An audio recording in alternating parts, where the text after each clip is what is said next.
मेरे शाहपुर कमेटी में सदस्य और साथी नंदकिशोर कुशवाहा जी, मंच पर बैठे तमाम नेता और नेत्रीगण, और यहाँ आपके जो होस्ट हैं सुबोध जी, आप सबका बहुत बहुत धन्यवाद।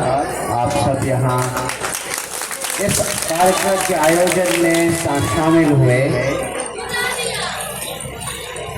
पता नहीं आप में से कितनों को मालूम है कि मैं मधुबनी जिले के हरलाखी थाने से एक खिरहर गांव है।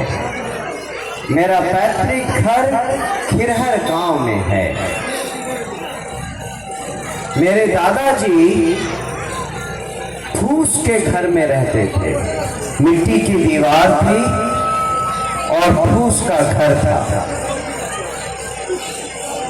मेरे पिताजी को गांव के स्कूल में दाखिला था। उनको सौभाग्य से पढ़ाई में मन लगता था। उन्होंने 10वीं के बाद छात्रवृत्ति पाकर पटना में इंटरमीडिएट किया और इंजीनियरिंग की पढ़ाई की।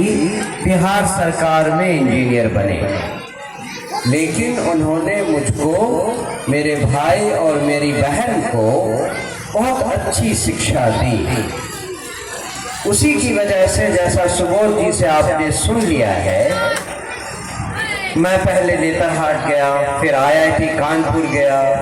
1988 में मैंने भारतीय विदेश सेवा ज्वाइन किया।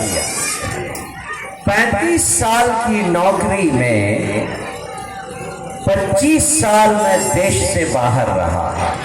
8 अलग अलग देशों में मैंने भारत सरकार की सेवा की। 4 देशों में मैं भारत का राजदूत था। जब मैं भारत का राजदूत था तब उस देश के प्रधानमंत्री, राष्ट्रपति से मिलना होता था। मेरा अपना घर किसी प्रधानमंत्री के घर से कम नहीं था। मैं ये कहानी आपको इसलिए बता रहा हूँ कि 2 पीढ़ियों में मेरे दादाजी के फूस के घर से मैं प्रधानमंत्री के रहने वाले घरों में रहने लगा था। केवल 2 पीढ़ी में। इसका क्या कारण था? केवल शिक्षा। शिक्षा का इतना महत्व है, पढ़ाई लिखाई का इतना महत्व है कि 2 पीढ़ियों में आपकी पूरी संस्कृति बदल देगा। केवल पढ़ाई से ही ये संभव है। न तो पैसा आपको ये दे सकता है, न कोई कनेक्शन आपको दे सकता है, कोई भी चीज नहीं। जब तक आपका बच्चा अच्छी पढ़ाई नहीं करता है तब तक आपकी और आपके अगली पीढ़ियों की जिंदगी संवर नहीं सकती है। आप इस बात को मानते हैं या नहीं मानते हैं? शिक्षा ही एकमात्र उपाय है अपने परिवार की और अपनी अगली पीढ़ी की जिंदगी बेहतर कर सके। लेकिन पिछले 40 सालों से आप याद करें, आप में से जितनी महिलाएं हैं, आप में कितनी महिलाओं ने 10वीं कक्षा तक पढ़ाई की है? बताइए। गिनकर 2-4 महिलाएं हैं जिन्होंने 10वीं की परीक्षा पास की। उसी तरह से जितने हमारे भाई हैं वो बताएं कि आप में से कितनों ने ग्रेजुएशन किया। ग्रेजुएशन करने वाले 10, 15, 20 लोग होंगे। उस पर बात ये है कि पढ़ाई के नाम पर जब आप जाते हैं स्कूल तो हर कोई कमेंट करेगा, अब बड़ा लाट साहब बनने चले गए। कहने का मतलब, पढ़ाई किया तो इसका मतलब है सरकारी नौकरी करना, लाट साहब बनना। ये मतलब अब बदल गया है। शिक्षा आज इतनी महत्वपूर्ण है कि ये जो आप फोन देख रहे हैं, आप में से आधे से ज्यादा लोगों के पास ऐसा फोन है, लेकिन इस फोन का इस्तेमाल आप खाली फोटो खींचने के लिए, बात करने के लिए, मैसेज भेजने के लिए करते हैं। इस फोन से 50 काम हो सकते हैं। आपको वो इसलिए नहीं मालूम है कि इसमें जो लिखा होता है वो आप पढ़ नहीं सकते। गांव घर में सरकार की जितनी योजनाएं हैं वो आपको पता नहीं चलती, क्योंकि आप उसके बारे में जानकर भी समझ नहीं सकते। अगर कोई कागज दिया जाए तो आप उसको पढ़ नहीं सकते। पढ़ाई लिखाई केवल सरकारी नौकरी के लिए आज नहीं है। बिना पढ़ाई लिखाई के आपकी जिंदगी तो अंधकार में है ही, आपके बच्चों की जिंदगी और भी गहरे अंधकार में चली जाएगी।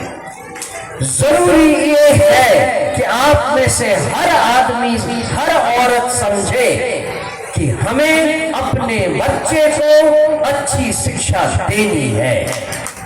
बिना इसके कोई रास्ता नहीं है। जो सरकार हमारे बच्चों की जिंदगी के साथ पिछले 40 सालों से खिलवाड़ करती रही, जिन्होंने आपकी जिंदगी के साथ खिलवाड़ किया, आप में से बहुत सारी महिलाएं, बहुत सारे पुरुष ऐसे हैं जिनको अगर अच्छी शिक्षा मिलती तो आज आपकी जिंदगी बदल चुकी होती। इन 35-40 सालों में जो सरकारें ये नहीं कर पाई, वो अब आपके बच्चों के लिए क्या कर सकती है। अगर उनके पास कोई योजना होती तो वो उसको इस्तेमाल कर चुके होते, लेकिन चूंकि उन्होंने इस्तेमाल नहीं किया, 20 साल से आपका बच्चा जो आज 20 साल का है, जब नीतीश कुमार शासन में आ गए थे, और अगर आज आपका बच्चा न तो ठीक से पढ़ा है और न ही उसको अच्छा रोजगार मिला है, इसके लिए जिम्मेदार कौन है? नीतीश कुमार और उसकी सरकार नहीं है तो कौन है?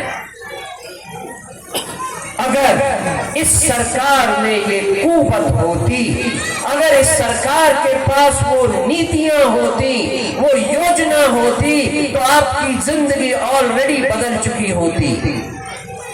ये तो वो कर नहीं पाए। अब किस मुंह से आपके पास वोट मांगने आ रहे हैं, ये पूछिए। जब कोई भी आदमी किसी दूसरे राजनीतिक दल का आपके दरवाजे पर वोट मांगने आए तो सही सवाल करना सीखिए। सही सवाल ये नहीं है कि हमारे घर का नली गली ठीक करो, ये नहीं है कि हमारे गांव में 10 घर में बिजली है या 10 घंटे बिजली है, 15 घंटे क्यों नहीं है, ये सवाल नहीं है। सवाल ये पूछिए कि हमारी जिंदगी तो बर्बाद हो गई, हमारी